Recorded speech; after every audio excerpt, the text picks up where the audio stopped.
Në emër të Atit, të Birit e të Shpirtit të Shenjtë. Amin. Etër të nderuar, vëllezër e motra më Krishtin. Sot është nisja e shpëtimit tonë, edhe shfaqja e misterit të qemotshëm, se i biri Perëndisë bëhet i biri Virgjëreshës, dhe Gabrieli ungjillëzon këtë gëzim. Prandaj le t'i thërresim hylindëses, gëzohu o irplote, Zoti është me ty.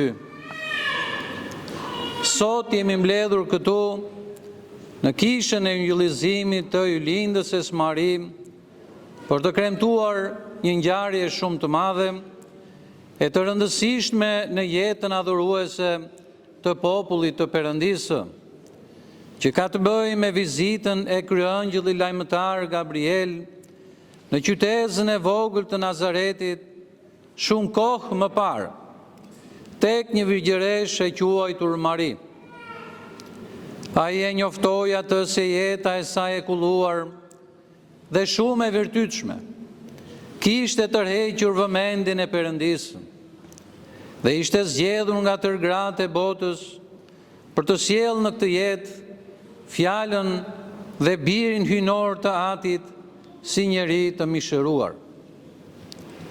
Kisha jonë e shenjtë nuk na e paraqet të thjesht si një ngjarje historike, por si një event që ndodh sot, këtu, midis nesh, duke na ftuar jo thjesht të jemi spektator, por protagonist dhe bashkëpunëtor të veprës së Perëndisë për shpëtimin e gjinisë njerëzore.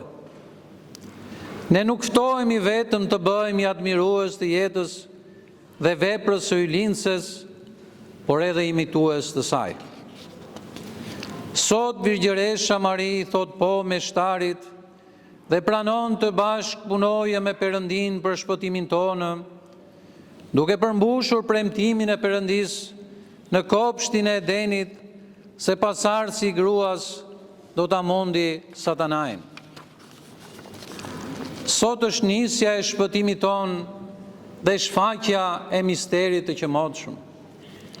Sot Virgjëresha Mari me ponën e saj pranon të bëhet banesë dhe tempulli i Perëndisë fjalë. Sot fjala dhe biri hynor ngjizet në bark të Virgjëreshës, duke i dhënë gëzim me shpresë gjithë të krijesës.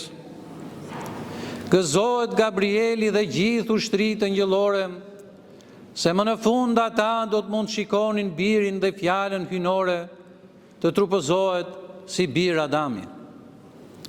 Sot ato do të mundin të shohin atë që nuk mund të shihet, atë të cilin serafimet me 6 krah dhe keruvimet e shumësyshme nuk mund ta shohin dot, ashtu siç na e tregon profeti Isaia, me gjithë se qëndrojnë pranë fronit të shumëlartit dhe blatojnë himnet pa pushim, shenjtë, shenjtë, shenjtë, Zoti Savaoth, qielli e dheu janë plot me lavdin tënde, Hosana ti në më të lartat.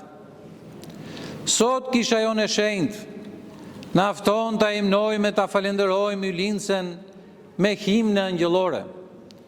Gëzohu o irplote, Zoti është me ty. Por gjithashtu të imitojmë jetën e saj të pastër, të virtytshme, besimin e saj të patundur në providencën dhe përkujdesjen njeridashëse të Perëndisë. Sot kisha jonë e shenjtë ortodokse na mëson të themi me besim dhe guxim me gojën e ylindsës, ja shërbëtorja e Zotit, u bëft me mua sipas fjalës sate. Sepse ne besojmë që çdo i krishterë ortodoks, i pagëzuar në emrin e Shëntë Trinisë dhe i krezmuar me mirën e shenjtë, ka marrë të njëjtin shpirt të shenjtë që kishte dhe hylindësja Mari. Apostujt dhe gjithë shenjtorët e kishës, të cilët u shenjtëruan duke i thënë po planit dhe thirrjes së Perëndisë për shpëtim.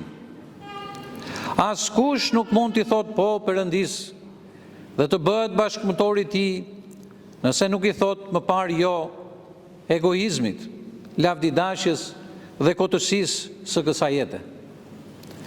Nuk është as pak e lehtë. Madje shkrimi dëshmon se mbretëria e Perëndisë dhunohet dhe vetëm të dhunshmit hyn brenda në të.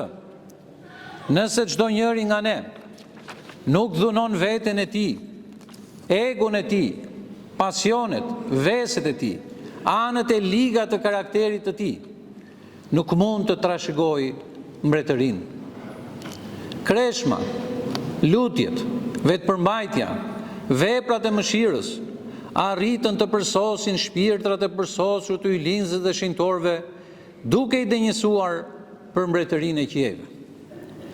Le të rendim pra vëllezër, të udhëhequr nga kjo re e dendur e dëshmitarëve, në rrugën e përpjetët mundinshme që të çonë në rrugën e vërtetë të mbretërisë që na është premtuar që nga fillimi për të gjithë ne të krishterë ortodoks dhe perëndidashës, dhe le të psalim me gëzim bashkë me ëngjëjt: gëzohu o irplote, Zoti është me ty, gëzuar për shumë vjet.